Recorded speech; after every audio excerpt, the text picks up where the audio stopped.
Hello guys, welcome back to the KF8EYE Amateur Radio Station YouTube channel. We are going to be programming the Baofeng BF-F8HP Pro with the program called CHIRP.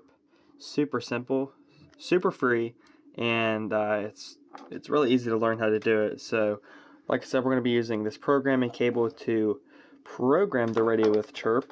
Bought this off of Amazon. I like it because it's orange and you don't lose it. So, buy an orange one, and not too expensive. Just make sure it supports the device you're using. Just make sure it's the chip inside of it is meant for your device. Some of them don't go compatible with a PC, so be sure to check all the specs out. But or you can buy a more expensive one and make sure it's definitely good. But I got this around, I think, $15 maybe. I'll leave a link in the description. But there's the radio. I already got it turned on, and we're going to be programming it with all the local repeaters nearby. So we're going to switch over to screen share on our PC, and then we'll get right into the tutorial to how to do CHIRP. So we're going to make this super simple, super straight to this point, and this is a how-to video on how to use CHIRP. So stay tuned as we dive into the laptop. Okay guys, sorry about that. I actually lied. I'm going to show you one other step to do with the programming cable. Make sure before you plug your radio into the laptop, make sure it's off. So we're going to just double check, make sure it's off, so we know it's on.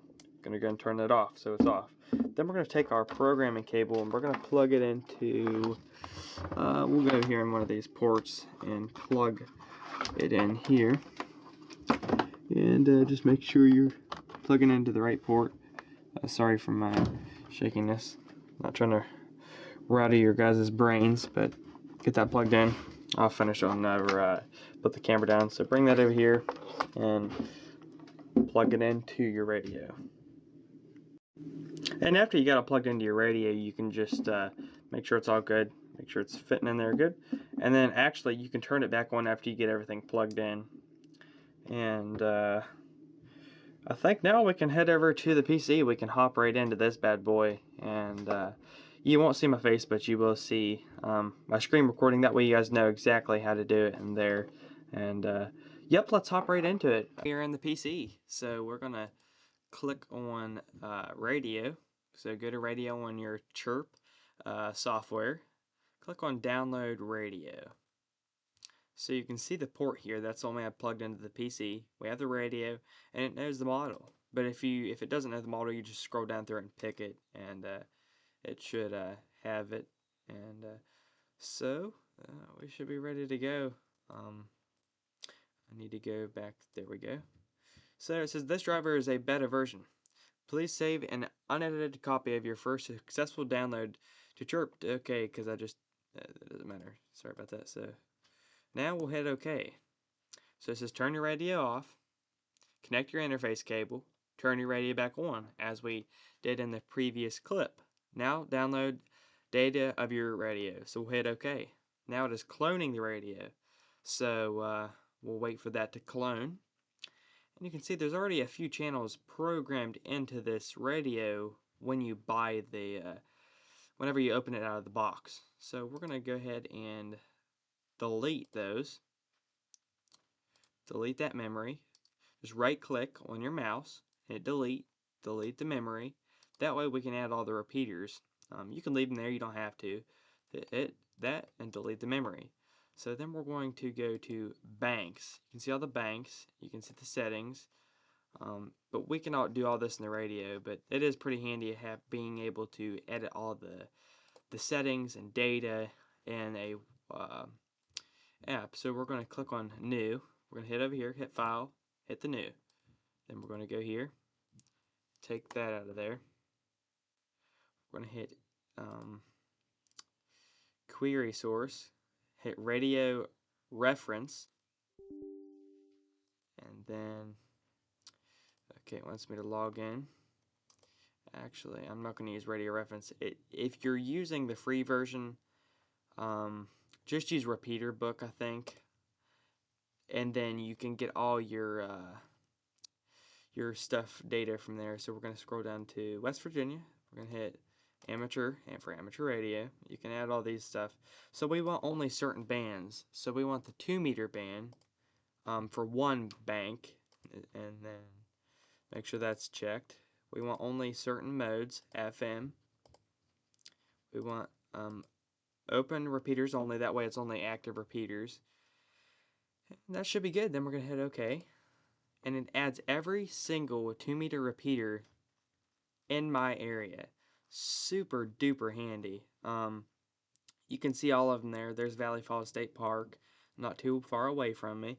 It gives you all the tones, it names them, and super duper handy. I mean, I love CHIRP. It's super handy for this. So there we go. We're gonna go and hit Control A, and then we're gonna copy these.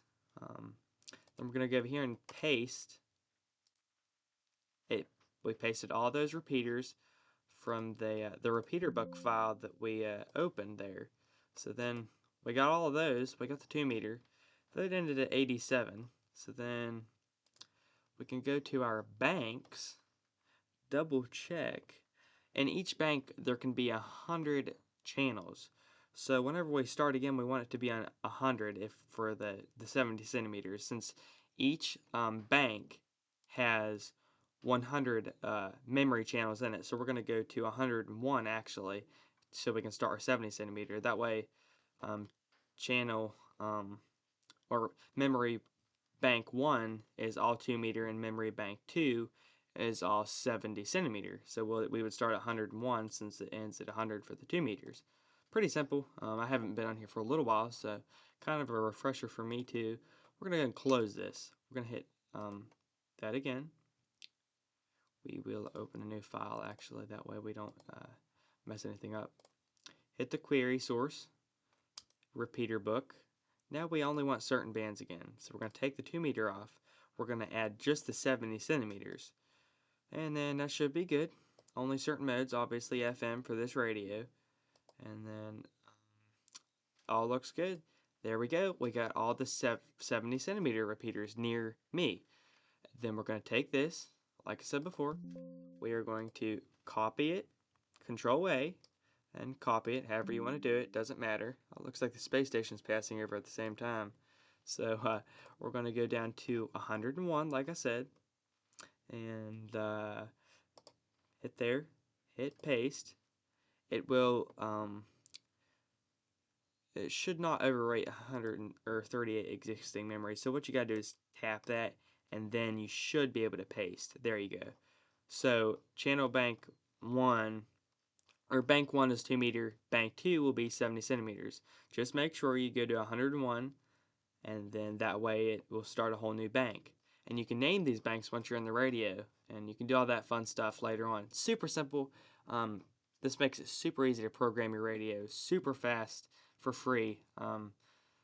So now that we have all of our repeaters programmed, we actually have to upload it to the radio. So we're going to double check, make sure everything looks good. Everything looks good so far. And you can make sure your banks are good. Make sure it starts at 101. So this is for bank 1. This is for bank 2. And sadly, we don't have enough repeaters around to add the 100th one just to make it look better. So we'll have a little bit of empty space between there, but that way we can have it separated in 2 different banks. Bank 1, 2-meter, bank 2, 70 centimeter. And if you go to, like, these are West Virginia repeaters, so if you went to several different states, you could have a couple banks, like bank 3 and bank 4 could be for Pennsylvania, if you visit there quite often, and bank 1 and 2 could be 2-meter West Virginia, 2-meter, or 70 centimeter West Virginia, 2-meter Pennsylvania, 2-meter or 70 centimeter Pennsylvania. You get the idea. Super handy. So now that we got that, we're gonna do click upload to radio. So we're gonna hit radio up here, hit upload to radio, and then make sure it's all set. It should be good. So it says turn off your radio. We're gonna go and do that. Connect your interface cable. We already did that. So turn back your radio back on, and then we're gonna upload all the data to the radio. So that would be pretty good. So we will do that, and as we do that, it it will be all set.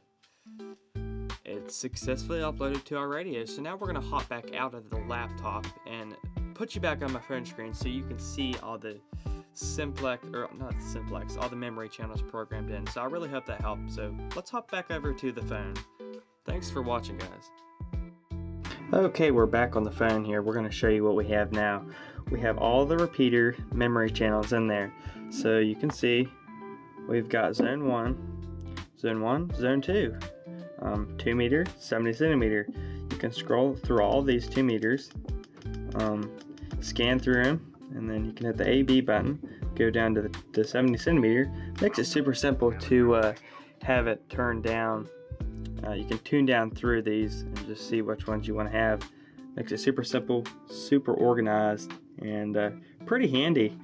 And you can actually make a bunch of different zones, memory banks, whatever you want to call them. So I have zone 1 and zone 2, and pretty handy. But I hope that helped. And you can just unplug your programming cable now since we're done with it, and close that up to keep it safe in the weather. So thanks for watching, and really hope it helped.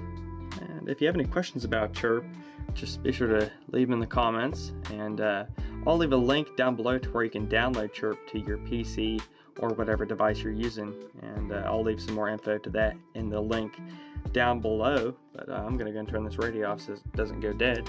We'll go and sit it over here in my little the battery holder, and that'll be perfect. So that's the end of this video. I really hope it helped, and I know that it's really helped me out, the CHIRP program. So with that, I will leave you guys with a big 7-3. Thank you so much for watching. Be sure to like, subscribe, and watch more of my videos. But until then, 7-3, KFAEYE.